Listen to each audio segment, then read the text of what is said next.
ਸੋ ਕਹੋ ਟਲ ਗੁਰ ਸੇਵੀਐ ਅਹਨਿਸ ਸਹਿਜ ਸੁਭਾਏ।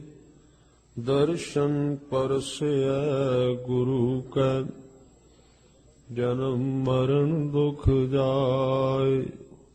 ਹੋਵੈ ਸਿਫਤ ਖਸਮ ਦੀ ਨੂਰ ਅਰਸੋਂ ਕੁਰਸੋਂ।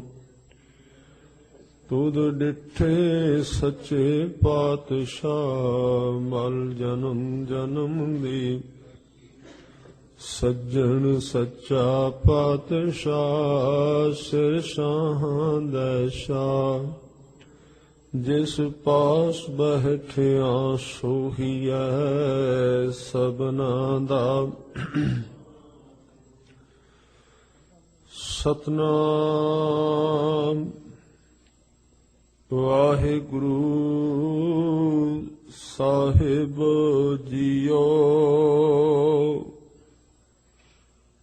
ਕਰਮੀ ਸਹਿਜ ਨਾ ਉਪਜੈ ਵਿਣ ਸਹਿਜੈ ਸਹਸਾ ਨਾ ਜਾਏ। ਨਹਿ ਜਾਏ ਸਹਸਾ ਕਿਤੈ ਸੰਜਮ। ਰਹੇ ਕਰਮ ਕਮਾਏ। ਕਰਮੀ ਸਹਿਜ ਨਾ ਉਪਜੈ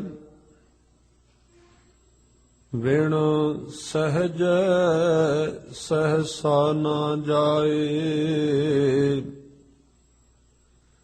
ਨਹਿ ਜਾਏ ਸਹਸਾ ਕਿਤੈ ਸੰਜਮ। ਰਹੇ ਕਰਮ ਕਮਾਏ। ਸਹਸੈ ਜਿਉ ਮਲੀਨ ਹੈ ਕਿਤ ਸੰਜਮ ਧੋਤਾ ਜਾਏ। ਮਨ ਧੋਵਹੁ ਸ਼ਬਦ ਲਾਗੋ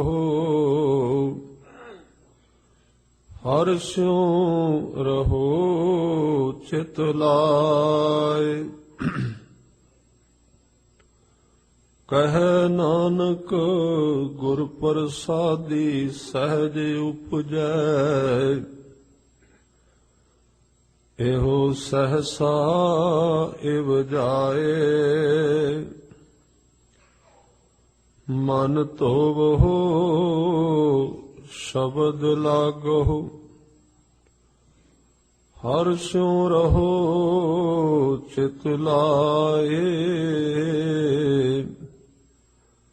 ਕਹਿ ਨਾਨਕ ਗੁਰ ਪ੍ਰਸਾਦੀ ਸਹਿਜ ਉਪਜੈ। ਇਹੋ ਸਹਸਾ ਇਵ ਜਾਏ। ਵਾਹਿਗੁਰੂ ਜੀ ਕਾ ਖਾਲਸਾ ਵਾਹਿਗੁਰੂ ਜੀ ਕੀ ਫਤਿਹ। ਸੱਚੇ ਪਾਤਸ਼ਾਹ ਧੰਨ ਗੁਰੂ ਗ੍ਰੰਥ ਸਾਹਿਬ ਮਹਾਰਾਜ ਜੀ ਦੀ ਪਾਵਨ ਹਜ਼ੂਰੀ ਵਿੱਚ ਅਤੀ ਸਤਿਕਾਰਯੋਗ ਸਤਿਗੁਰੂ ਕੇ ਪਿਆਰੇ ਸਤ ਸੰਗੀ ਜਨੋ, ਗੁਰੂ ਅਮਰਦਾਸ ਜੀ ਦੀ ਬਾਣੀ ਆਨੰਦ ਸਾਹਿਬ ਵਿੱਚੋਂ ਆਪ ਜੀ ਨੇ 17 ਨੰਬਰ ਪੌੜੀ ਦਾ ਪਾਠ ਸਰਵਣ ਕੀਤਾ ਹੈ।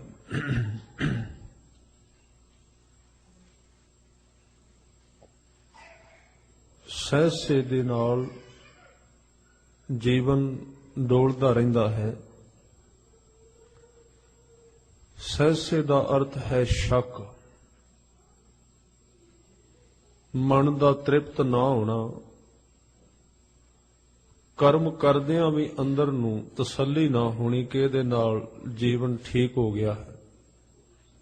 ਅੰਦਰੋਂ ਤੌਖਲਾ ਬਣਿਆ ਰਹਿਣਾ। ਸ਼ੱਕ ਦੀ ਦੁਨੀਆ ਵਿੱਚ ਜਿਉਂਦਿਆਂ ਮਨੁੱਖ ਦੇ ਮਨ ਰੂਪੀ ਭਾਂਡੇ ਵਿੱਚ ਤਰੇੜਾਂ ਪਈਆਂ ਰਹਿੰਦੀਆਂ ਨੇ। ਉਹਦੇ ਵਿੱਚ ਪਾਇਆ ਹੋਇਆ ਕੁਝ ਵੀ ਥੋੜੇ ਸਮੇਂ ਬਾਅਦ ਉਹਨਾਂ ਤਰੇੜਾਂ ਦੇ ਰਾਹੀਂ, ਉਹਨਾਂ ਛੇਕਾਂ ਦੇ ਰਾਹੀਂ ਨਿਕਲ ਜਾਂਦਾ ਹੈ ਤੇ ਮਨ ਫਿਰ ਉਸੇ ਤਰ੍ਹਾਂ ਖਾਲੀ ਦਾ ਖਾਲੀ, ਅੰਦਰੋਂ ਆਵਾਜ਼ ਆਉਂਦੀ ਹੈ, ਅੰਦਰ ਟਿਕਿਆ ਕੁਝ ਵੀ ਨਹੀਂ ਹੈ। ਇਹਨੂੰ ਸਹਿਸਾ ਕਿਹਾ ਹੈ ਅੱਜ ਗੁਰੂ ਅਮਰਦਾਸ ਜੀ ਨੇ। ਸਤਿਗੁਰੂ ਕਹਿੰਦੇ ਨੇ ਕਰਮ ਤਾਂ ਬਹੁਤ ਕਰ ਰਹੇ ਹਾਂ ਪਰ ਤਸੱਲੀ ਨਹੀਂ ਆ ਰਹੀ। ਰਹੇ ਕਰਮ ਕਮਾਏ, ਕਈ ਤਰ੍ਹਾਂ ਦੇ ਕਰਮ ਕੀਤੇ ਜਾ ਰਹੇ ਨੇ। ਕਰਮ ਦਾ ਅਰਥ ਕੰਮ, ਇੱਥੇ ਕਰਮ ਦਾ ਅਰਥ ਹੈ ਧਾਰਮਿਕ ਕਰਮ। ਕਰਮੀ ਸਹਿਜ ਨਾ, ਇਹ ਸਹਿਜ ਕੀ ਹੈ? ਇਹ ਦੋਵੇਂ ਸ਼ਬਦ ਬੜੇ ਨੇੜੇ ਨੇੜੇ ਨੇ, ਸਹਿਸਾ ਤੇ ਸਹਿਜ। ਮਨ ਰੂਪੀ ਭਾਂਡੇ ਵਿੱਚ ਸੰਸਿਆਂ ਦੇ ਛੇਕ ਨੇ, ਇਸ ਲਈ ਇਹਦੇ ਵਿੱਚ ਜੋ ਕੁਝ ਪਾਇਆ ਜਾਂਦਾ ਹੈ, ਕਰਮ ਧਰਮ ਪਾਖੰਡ ਜੋ ਦਿਸੈ, ਤਿੰਨ ਜਮ ਜਾਗਾਤੀ ਲੂਟੈ, ਇਹ ਬੜਾ ਪ੍ਰਚਲਿਤ ਸ਼ਬਦ ਹੋ ਗਿਆ ਕਰਮ ਕਾਂਡ।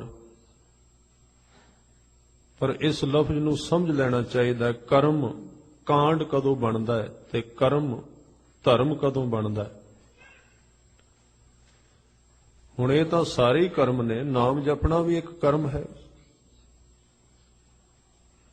ਸਤਿਗੁਰੂ ਬਾਣੀ ਵਿੱਚ ਕਹਿੰਦੇ ਨੇ, ਜੇ ਅਸੀਂ ਸਾਰੀਆਂ ਚੀਜ਼ਾਂ ਨੂੰ ਕਰਮ ਕਾਂਡ ਕਹਿ ਦਿਆਂਗੇ ਤਾਂ ਫਿਰ ਬਾਕੀ ਬਚੇਗਾ ਕੀ?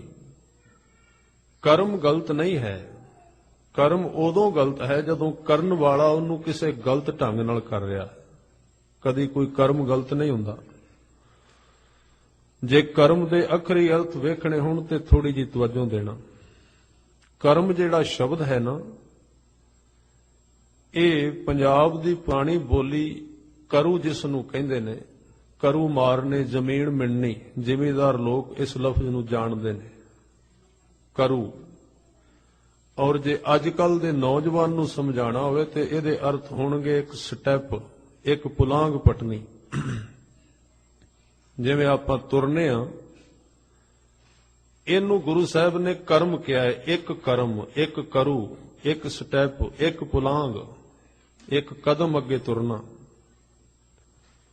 ਹੁਣ ਤੁਰਨਾ ਤੇ ਗਲਤ ਨਹੀਂ, ਸਵਾਲ ਤੇ ਇਹ ਹੈ ਵੀ ਉਹ ਕਿੱਧਰ ਨੂੰ ਤੁਰ ਰਿਹਾ ਹੈ, ਆਦਮੀ ਜਾ ਕਿੱਧਰ ਰਿਹਾ ਹੈ। ਗਲਤੀ ਤਾਂ ਉੱਥੇ ਹੋ ਸਕਦੀ ਹੈ, ਪੈਰਾਂ ਦਾ ਕੋਈ ਗੁਨਾਹ ਨਹੀਂ ਹੈ।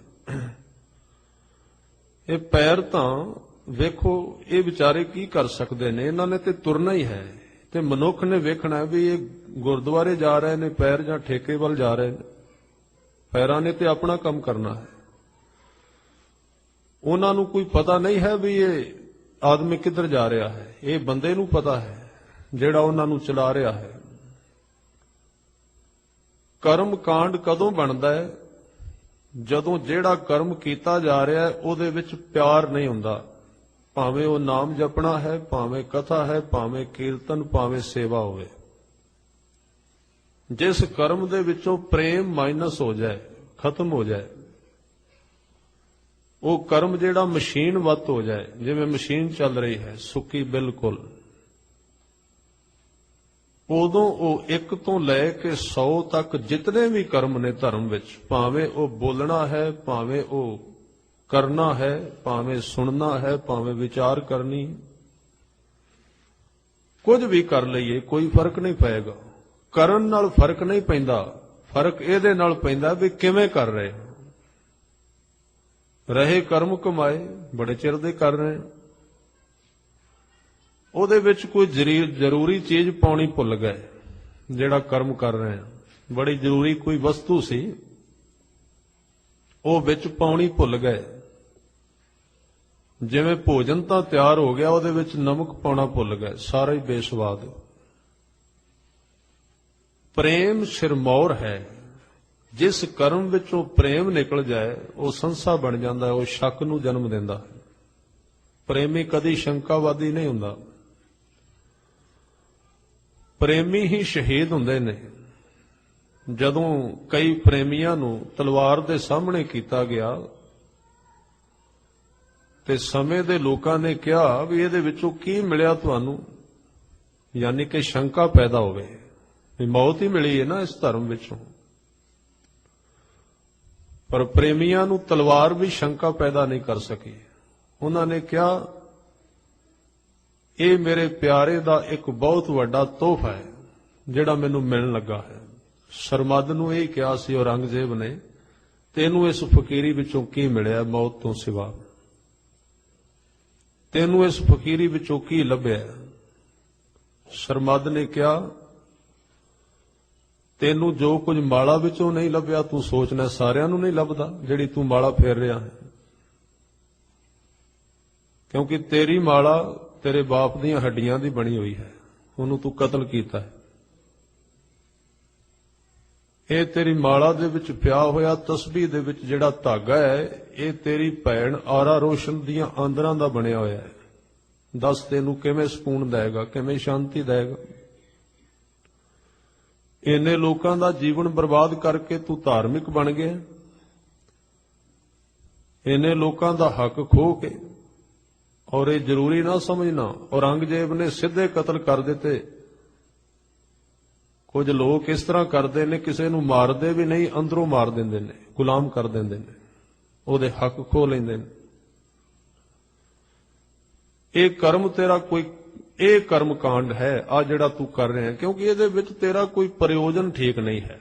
ਕਰਮ ਕਾਂਡ ਕਦੋਂ ਬਣਦਾ? ਮੈਂ ਬੇਨਤੀ ਕਰ ਰਿਹਾ ਸੀ, ਜਦੋਂ ਉਹਦੇ ਵਿੱਚੋਂ ਪ੍ਰੇਮ ਖਾਲੀ ਹੋ ਜਾਂਦਾ। ਸਰਮਦ ਨੂੰ ਕਿਹਾ, ਤੈਨੂੰ ਮੌਤ ਹੀ ਮਿਲੀ ਹੈ ਨਾ ਇਸ ਫਕੀਰੀ ਵਿੱਚੋਂ, ਇਸ ਰੱਬ ਦੇ ਇਸ਼ਕ ਵਿੱਚੋਂ। ਉਹਨੇ ਜਵਾਬ ਦਿੱਤਾ, ਇਹ ਤੈਨੂੰ ਮੌਤ ਦਿਸਦੀ ਹੈ, ਤੈਨੂੰ ਇਸ ਗੱਲ ਦਾ ਅਹਿਸਾਸ ਹੋਣਾ ਚਾਹੀਦਾ ਹੈ, ਹਾਂ ਤਾਂ ਮੈਂ ਤੇ ਮੇਰਾ ਖੁਦਾ ਇੱਕੋ ਹੀ, ਪਰ ਆ ਜਿਹੜਾ ਪੰਜ ਭੌਤਿਕ ਸਰੀਰ ਇਹਨਾਂ ਦੇ ਵਿੱਚ ਅੜਿਆ ਹੋਇਆ ਸੀ, ਉਹਦੇ ਤੇ ਮੇਰੇ ਵਿੱਚ ਸਾਡਾ ਥੋੜਾ ਜਿਹਾ ਦੂਰੀ ਬਣੀ ਹੋਈ ਸੀ। ਕਦੀ ਕਦੀ ਮਿਲਦੇ ਸਾਂ ਸਵੇਰੇ ਸ਼ਾਮ, ਫਿਰ ਇਸ ਸਰੀਰ ਵਿੱਚ ਧਿਆਨ ਚਲਾ ਜਾਂਦਾ ਸੀ, ਫਿਰ ਖਾਣ ਪੀਣ ਵਿੱਚ, ਫਿਰ ਬਾਹਰ ਸੰਸਾਰ ਵਿੱਚ, ਇਸ ਲਈ ਵਿਛੋੜਾ ਪੈ ਜਾਂਦਾ ਸੀ।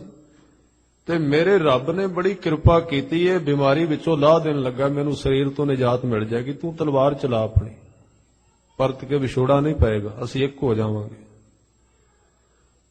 ਹੁਣ ਉਹ ਪ੍ਰੇਮੀ ਸੀ ਤੇ ਸ਼ੰਕਾ ਪੈਦਾ ਨਹੀਂ ਹੋਇਆ, ਤੇ ਜੇ ਪ੍ਰੇਮੀ ਨਹੀਂ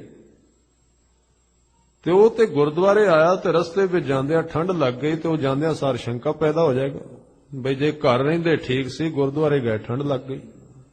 ਇਸ ਕਰਕੇ ਪ੍ਰੇਮ ਨਹੀਂ ਸੀ, ਤਾਂ ਕਰਕੇ ਸਿਰਫ ਪ੍ਰੇਮੀ ਹੀ ਹੈ ਜਿਹਦੇ ਵਿੱਚ ਸਹਿਸਾ ਪੈਦਾ ਨਹੀਂ ਹੁੰਦਾ, ਬਾਕੀ ਸਾਰਿਆਂ ਵਿੱਚ ਸੰਸ਼ੇ ਪੈਦਾ ਹੁੰਦੇ ਨੇ, ਸ਼ੱਕ ਪੈਦਾ ਹੁੰਦਾ ਹੈ ਵੀ ਇਹ ਜੋ ਕੁਝ ਕਰ ਰਹੇ ਆ ਠੀਕ ਹੈ ਕਿ ਨਹੀਂ। ਕਰਮ ਕਾਂਡ ਕਦੋਂ ਬਣਦਾ ਹੈ? ਵੈਸੇ ਅਸੀਂ ਤਾਂ ਹੁਣ ਆ ਚਾਰ ਕੁ ਅੱਖਰ ਪੜ੍ਹ ਕੇ ਹਰ ਇੱਕ ਚੀਜ਼ ਨੂੰ ਹੀ ਕਰਮ ਕਾਂਡ ਕਹਿਣ ਲੱਗ ਗਏ, ਇਹ ਵੀ ਕਰਮ ਕਾਂਡ ਹੈ। ਸ਼ਾਇਦ ਅਸੀਂ ਕੰਡੇ ਲਾਉਣ ਦੇ ਨਾਲ ਨਾਲ ਫੁੱਲ ਵੀ ਤੋੜ ਦਿੱਤੇ ਨੇ, ਇਹ ਬੜੀ ਵੱਡੀ ਗਲਤੀ ਕਰ ਦਿੱਤੀ ਹੈ। ਕਰਮ ਦਾ ਅਰਥ ਹੈ ਤੁਰਨਾ, ਕਰੂ ਮਾਰਨਾ, ਪੁਲਾਂਘਾਂ ਪੁੱਟਣੀਆਂ, ਸਫ਼ਰ ਤੈਅ ਕਰਨਾ। ਕੋਈ ਕਰਮ ਗਲਤ ਨਹੀਂ ਹੁੰਦਾ, ਉਹਦੀ ਭਾਵਨਾ ਗਲਤ ਹੁੰਦੀ ਹੈ। ਕੋਈ ਵਿਅਕਤੀ ਜਾ ਰਿਹਾ ਸੀ, ਇਹ ਕਹਾਣੀ ਮੈਨੂੰ ਬਹੁਤ ਪਿਆਰੀ ਲੱਗਦੀ ਹੈ। ਉਹਨੇ ਦਰਿਆ ਵਿੱਚ ਮੱਛੀਆਂ ਵੇਖੀਆਂ, ਉਹਦੀ ਜੇਬ ਵਿੱਚ ਦਾਣੇ ਸਨ, ਉਹਨੇ ਪਾਣੀ ਵਿੱਚ ਸਿੱਟ ਦਿੱਤੇ। ਮੱਛੀਆਂ ਨਾਲ ਪ੍ਰੇਮ ਅੰਦਰ ਜਾਗਿਆ ਉਹਦੇ, ਮੱਛੀਆਂ ਖਾ ਰਹੀਆਂ ਸਨ, ਉਹ ਬੜਾ ਖੁਸ਼ ਹੋ ਰਿਹਾ ਸੀ। ਉਹਨੇ ਇੱਕ ਕਰਮ ਕੀਤਾ, ਜਦੋਂ ਦਾਣੇ ਸਿੱਟੇ ਇੱਕ ਕਰਮ ਹੋ ਗਿਆ। ਉੱਥੇ ਇੱਕ ਸ਼ਿਕਾਰੀ ਖੜਾ ਸੀ, ਉਹਨੇ ਉਹਦੇ ਵਿੱਚੋਂ ਦੂਸਰਾ ਭਾਵਨਾ ਦੇ ਨਾਲ ਉਹਨੂੰ ਦੇਖਿਆ, ਉਹ ਵੀ ਦੂਸਰੇ ਦਿਨ ਦਾਣੇ ਲੈ ਕੇ ਆਇਆ। ਉਹਨੇ ਉਸੇ ਤਰ੍ਹਾਂ ਦਰਿਆ ਵਿੱਚ ਦਾਣੇ ਸਿੱਟੇ, ਮੱਛੀਆਂ ਇਕੱਠੀਆਂ ਹੋ ਗਈਆਂ, ਉਹਨੇ ਜਾਲ ਪਾਇਆ, ਸਾਰੀਆਂ ਫੜ ਲਈਆਂ, ਸਾਰੀਆਂ ਮਾਰ ਦਿੱਤੀਆਂ। ਕਰਮ ਵਿੱਚ ਦੋਵਾਂ ਦੇ ਕੋਈ ਫਰਕ ਨਹੀਂ ਹੈ। ਇਹ ਜ਼ਰੂਰੀ ਨਹੀਂ ਕਿ ਅਸੀਂ ਕੀ ਕਰ ਰਹੇ ਹਾਂ, ਸਵਾਲ ਇਹ ਵੇ ਆਪਾਂ ਕਾਹਦੇ ਵਾਸਤੇ ਕਰ ਰਹੇ ਹਾਂ, ਸਾਡਾ ਮਿਸ਼ਨ ਕੀ ਹੈ, ਨਿਸ਼ਾਨਾ ਕੀ ਹੈ ਇਹ ਕਰਨ ਦਾ, ਇਹਦੇ ਵਿੱਚੋਂ ਲੱਭਣਾ ਕੀ ਚਾਹੁੰਦੇ ਹਾਂ, ਸਾਡਾ ਪ੍ਰਯੋਜਨ ਕੀ ਹੈ। ਆਪਣੇ ਆਪਣੇ ਪ੍ਰਯੋਜਨ ਨੇ। ਨਾਮ ਵੀ ਇੱਕ ਕਰਮ ਹੈ, ਜੇ ਅਸੀਂ ਕੱਟ ਵੱਢ ਵੱਲ ਆਏ ਤੇ ਇਹਨੂੰ ਵੀ ਕਰਮ ਕਾਂਡ ਕਹਾਂਗੇ। ਗੁਰੂ ਗ੍ਰੰਥ ਸਾਹਿਬ ਕਹਿੰਦੇ ਨਾਮ ਕਰਮ ਹੈ। ਤੁਸੀਂ ਸੁਖਮਣੀ ਸਾਹਿਬ ਦੇ ਵਿੱਚ ਇੱਕ ਤੁਕ ਧਿਆਨ ਨਾਲ ਪੜ੍ਹਨਾ, ਸਗਲ ਧਰਮ ਮੈਂ ਸ੍ਰੇਸ਼ਟ ਧਰਮ, ਹਰ ਕੋ ਨਾਮ ਜਪ ਨਿਰਮਲ ਕਰਮ। ਨਾਮ ਜਪਣਾ ਕਰਮ ਹੈ, ਕਿਉਂਕਿ ਜ਼ੁਬਾਨ ਬੋਲਦੀ ਹੈ, ਬੋਲਣਾ ਇੱਕ ਕਰਮ ਹੈ। ਪਰ ਇਹ ਕਰਮ ਕਾਂਡ ਕਦੋਂ ਬਣੇਗਾ? ਜਦੋਂ ਜ਼ੁਬਾਨ ਬੋਲ ਰਹੀ ਏ ਉਹਦੇ ਵਿੱਚ ਪ੍ਰੇਮ ਮਿਕਸ ਨਹੀਂ ਕੀਤਾ ਗਿਆ, ਭਾਵਨਾ ਕੋਈ ਨਹੀਂ ਆਈ। ਬਾਬਾ ਫਰੀਦ ਜੀ ਨੇ ਤਾਂ ਹੀ ਕਿਹਾ ਕਿ ਬਿਰਹਾ ਬਿਰਹਾ ਆਖੀਐ ਬਿਰਹਾ ਤੂੰ ਸੁਲਤਾਨ। हे ਬਿਰਹਾ, हे ਪ੍ਰੇਮ, ਤੂੰ ਸੁਲਤਾਨ ਹੈ। ਸੁਲਤਾਨ ਦਾ ਅਰਥ ਕੀ ਹੋਇਆ? ਰਾਜਾ ਹੈ। ਇਹ ਕਿਉਂ ਤਸ਼ਬੀਹ ਦਿੱਤੀ ਬਾਬਾ ਫਰੀਦ ਜੀ ਨੇ ਸੁਲਤਾਨ ਨਾਲ ਪ੍ਰੇਮ ਨੂੰ?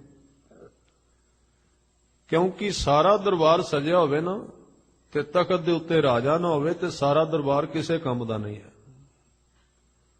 ਜਾਂ ਇਉਂ ਉਦਾਹਰਨ ਦੇ ਲਈਏ, ਆਪਾਂ ਸਾਰੇ ਬੈਠੇ ਹੋਈਏ ਤੇ ਧੰਨ ਗੁਰੂ ਗ੍ਰੰਥ ਸਾਹਿਬ ਜੀ ਨਾ ਹੋਣ ਵਿੱਚ ਤੇ ਆ ਸਾਰਾ ਕੁਝ ਫਿੱਕਾ ਪੈ ਜਾਏਗਾ ਉਸੇ ਵੇਲੇ। ਇਹ ਤੁਸੀਂ ਦੇਖ ਲੈਣਾ ਕਦੀ ਧਿਆਨ ਨਾਲ। ਜੇ ਧੰਨ ਗੁਰੂ ਗ੍ਰੰਥ ਸਾਹਿਬ ਜੀ ਦੀ ਕਲਾ ਨੂੰ ਵੇਖਣਾ ਹੈ ਨਾ, ਤੇ ਕਦੀ ਇਸ ਤਰ੍ਹਾਂ ਦੇਖਣਾ ਇਸ ਹਾਲ ਵਿੱਚ ਬੈਠ ਕੇ ਜਦੋਂ ਇੱਥੇ ਸਤਿਗੁਰੂ ਪ੍ਰਕਾਸ਼ਮਾਨ ਨਹੀਂ ਹੁੰਦੇ, ਇੱਥੋਂ ਦੀ ਹਵਾ ਤਬਦੀਲ ਹੋ ਜਾਏਗੀ। ਮਨ ਦਾ ਪ੍ਰਭਾਵ ਹੋਰ ਢੰਗ ਨਾਲ ਮਨੁੱਖ ਸੋਚਣ ਲੱਗ ਪਏਗਾ, ਫਰਕ ਪੈ ਜਾਏਗਾ, ਅਦਬ ਚਲਾ ਜਾਏਗਾ ਵਿੱਚੋਂ। ਇਸ ਲਈ ਲੋਕ ਸੋਚਦੇ ਰਹਿੰਦੇ ਨੇ ਗੁਰੂ ਪੂਰੇ ਕਿਵੇਂ ਨੇ, ਸਾਹਮਣੇ ਦੇਖ ਹੀ ਲੈਣਾ ਚਾਹੀਦਾ ਕਿੰਨੀ ਕੁ ਕਲਾ ਹੈ। ਇਹ ਤੇ ਪ੍ਰਤੱਖ ਹੈ।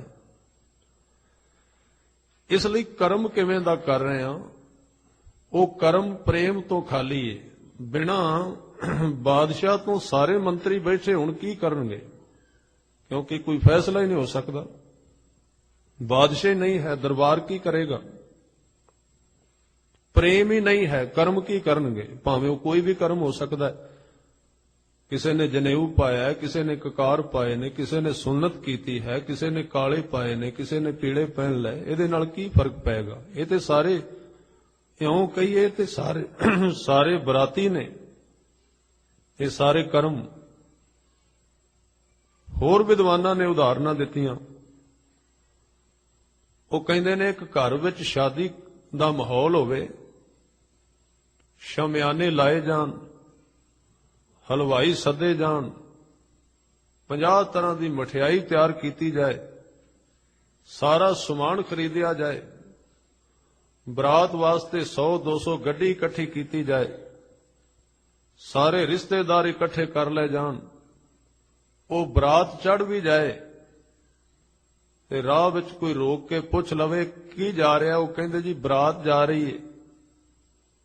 ਤੇ ਅਗਲਾ ਸਵਾਲ ਕਰਦਾ ਵੀ ਇਹਦਾ ਵਿਆਹ ਜਿਹਦਾ ਹੈ ਲਾੜਾ ਕਿੱਥੇ ਹੈ? ਉਹ ਤੇ ਹੈ ਨਹੀਂ, ਬਾਕੀ ਸਾਰਾ ਕੁਝ ਹੀ ਹੈ। ਜਿਹਦਾ ਵਿਆਹ ਹੋਣਾ ਹੈ, ਜਿਹਦੇ ਵਾਸਤੇ ਸਾਰਾ ਕੁਝ ਜਾ ਰਿਹਾ, ਉਹ ਵਿੱਚ ਨਹੀਂ, ਬਾਕੀ ਸਾਰਾ ਕੁਝ ਹੈ। ਤੇ ਉੱਥੇ ਕੀ ਚੱਲੇਗਾ? ਕੁਝ ਵੀ ਨਹੀਂ ਚੱਲ ਸਕਦਾ। ਜਪ ਵੀ ਹੈ, ਤਪ ਵੀ ਹੈ, ਸੇਵਾ ਵੀ ਹੈ, ਦਾਨ ਵੀ ਹੈ, ਲੰਗਰ ਵੀ ਹੈ, ਪੂਜਾ ਵੀ ਹੈ, ਸਾਰਾ ਕੁਝ ਹੈ, ਪ੍ਰੇਮ ਹੀ ਕੋਈ ਨਹੀਂ। ਇਸ ਤਰ੍ਹਾਂ ਜਿਵੇਂ ਬਿਨਾਂ ਲਾੜੇ ਤੋਂ ਬਰਾਤ ਜਾ ਰਹੀ ਸਾਰੀ, ਉਹ ਵਾਪਸ ਮੁੜ ਜਾਏਗੀ। ਤੇ ਬੜੀ ਵਾਰੀ ਵਾਪਸ ਮੁੜੀ ਹੈ ਸਾਡੀ, ਸਾਨੂੰ ਪਤਾ ਹੈ। ਇਸ ਤਰ੍ਹਾਂ ਸਤਿਗੁਰੂ ਗੁਰੂ ਅਮਰਦਾਸ ਜੀ ਅੱਜ ਇਹੀ ਕਹਿ ਰਹੇ ਨੇ ਕਿ ਕਰਮੀ ਸਹਿਜ ਨਾ ਉਪਜਾਏ। ਬੜੇ ਕਰਮ ਕੀਤੇ ਨੇ ਪਰ ਬਰਾਤ ਵਾਪਸ ਮੁੜ ਗਈ। ਕਈ ਵਾਰੀ ਹਰ ਰੋਜ਼ ਮੁੜ ਰਹੀ ਹੈ। ਆਨੰਦ ਕਾਰਜ ਨਹੀਂ ਹੋ ਰਿਹਾ ਪਰਮਾਤਮਾ ਦੇ ਨਾਲ। ਹਰ ਰੋਜ਼ ਬਰਾਤ ਚੜ੍ਹਦੀ ਹੈ, ਹਰ ਰੋਜ਼ ਕਰਮ ਕਰ ਰਹੇ ਹਾਂ। ਰਹੇ ਕਰਮ ਕਮਾਏ, ਕਰਮ ਕਮਾ ਕੇ ਰਹਿ ਗਏ ਹਾਂ। ਬਰਾਤ ਜਾਂਦੀ ਹੈ, ਵਾਪਸ ਆ ਜਾਂਦੀ ਹੈ, ਗਏ ਫਿਰ ਆ ਗਏ, ਪਰ ਉਹ ਕਾਰਜ ਸਿੱਧ ਨਹੀਂ ਹੋਇਆ। ਕਿਉਂ? ਉਹਦੇ ਵਿੱਚ ਪ੍ਰੇਮ ਜਦੋਂ ਨਹੀਂ ਹੁੰਦਾ, ਉਦੋਂ ਕਰਮ ਕਾਂਡ ਬਣ ਜਾਂਦਾ ਹੈ। ਤੇ ਪ੍ਰੇਮ ਇੱਕ ਇਸ ਤਰ੍ਹਾਂ ਦੀ ਅਵਸਥਾ ਹੈ ਜਿਹਨੂੰ ਬੜੇ ਹੀ ਢੰਗ ਦੇ ਵਿੱਚ ਜਿਵੇਂ ਪੈਦਾ ਕੀਤਾ ਜਾ ਸਕਦਾ। ਇਹ ਜ਼ੋਰ ਦਾ ਵਿਸ਼ਾ ਨਹੀਂ ਹੈ। ਜਿਵੇਂ ਕੁਝ ਚੀਜ਼ਾਂ ਇਸ ਤਰ੍ਹਾਂ ਦੀਆਂ ਨੇ, ਉਹ ਜ਼ੋਰ ਨਾਲ ਨਹੀਂ ਵਾਪਰਦੀਆਂ, ਪ੍ਰੇਮ ਵੀ ਜ਼ੋਰ ਨਾਲ ਨਹੀਂ ਵਾਪਰਦਾ। ਜਿਵੇਂ ਨੀਂਦ ਹੈ, ਕੋਈ ਮਨੁੱਖ ਜਿੰਨਾ ਮਰਜ਼ੀ ਜ਼ੋਰ ਲਾਈ ਜਾਂ ਨੀਂਦ ਨਹੀਂ ਆਏਗੀ, ਸਗੋਂ ਜ਼ੋਰ ਲਾਉਣ ਨਾਲ ਜਿਹੜੀ ਆਈ ਉਹ ਵੀ ਘਟ ਜਾਏਗੀ, ਹਟ ਜਾਏਗੀ। ਪ੍ਰੇਮ ਮਨੁੱਖ ਦੇ ਅੰਤਿਸ਼ਕਰਨ ਦੀ ਇੱਕ ਆਪ ਮੁਹਾਰੀ ਅਵਸਥਾ ਹੈ ਜੋ ਆਪਣੇ ਆਪ ਘਟਦੀ ਹੈ। ਹਾਂ, ਉਹਦੇ ਵਾਸਤੇ ਮਾਹੌਲ ਬੰਦਾ ਸਿਰਜ ਸਕਦਾ ਹੈ ਜਿਹਦੇ ਵਿੱਚ ਪ੍ਰੇਮ ਪੈਦਾ ਹੋ ਜਾਏ। ਜਿਵੇਂ ਤੁਸੀਂ ਜਾਣਦੇ ਹੋ, ਨੀਂਦ ਆਉਂਦੀ ਆਪਣੇ ਆਪ ਹੈ, ਪਰ ਨੀਂਦ ਨੂੰ ਲਿਆਉਣ ਵਾਸਤੇ ਮਾਹੌਲ ਬੰਦੇ ਨੂੰ ਬਣਾਉਣਾ ਪੈਂਦਾ ਹੈ। ਉਹਨੂੰ ਲੇਟਣਾ ਪੈਂਦਾ, ਅੱਖਾਂ ਬੰਦ ਕਰਨੀਆਂ ਪੈਂਦੀਆਂ, ਲਾਈਟ ਬੰਦ ਕਰਨੀ ਪੈਂਦੀ, ਰੌਲੇ ਗੌਲੇ ਤੋਂ ਦੂਰ ਕਿਤੇ ਪੈਣਾ ਪੈਂਦਾ, ਤਾਂ ਉਹਨੇ ਮਾਹੌਲ ਸਿਰਜ ਦਿੱਤਾ ਨੀਂਦ ਨੂੰ ਸੱਦਣ ਵਾਸਤੇ, ਤਿਆਰੀ ਕਰ ਲਈ। ਪਰ ਉਹ ਨੀਂਦ ਉਹਦੇ ਜ਼ੋਰ ਨਾਲ ਨਹੀਂ ਆਏਗੀ, ਮਾਹੌਲ ਉਹਨੂੰ ਬਣਾਉਣਾ ਪਏਗਾ। ਇਸ ਲਈ ਇਹ ਸਵਾਲ ਹੈ ਵੀ ਪ੍ਰੇਮ ਜੇ ਆਪਣੇ ਆਪ ਹੀ ਪੈਦਾ ਹੋਣਾ, ਫਿਰ ਅਸੀਂ ਕੀ ਕਰੀਏ? ਅਸੀਂ ਮਾਹੌਲ ਤਾਂ ਤਿਆਰ ਕਰ ਸਕਦੇ ਹਾਂ। ਇਹ ਮਾਹੌਲ ਬਣਾਉਣਾ ਹੈ ਪਹਿਲੀ ਗੱਲ। ਤੇ ਸਤਿਗੁਰਾਂ ਨੇ, ਭਗਤ ਜੀ ਨੇ ਪ੍ਰੇਮ ਨੂੰ ਪੈਦਾ ਕਰਨ ਦਾ ਇੱਕ ਤਰੀਕਾ ਦੱਸਿਆ। ਉਹਦੇ ਵਿੱਚ ਉਹਨਾਂ ਨੇ ਇੱਕ ਇਸ਼ਾਰਾ ਕੀਤਾ, ਪ੍ਰੇਮ ਕਦੋਂ ਪੈਦਾ ਹੋਏਗਾ? ਤੇ ਉਹਨਾਂ ਨੇ ਇੱਕ ਇਸ਼ਾਰਾ ਕੀਤਾ ਬੜਾ ਪਿਆਰਾ।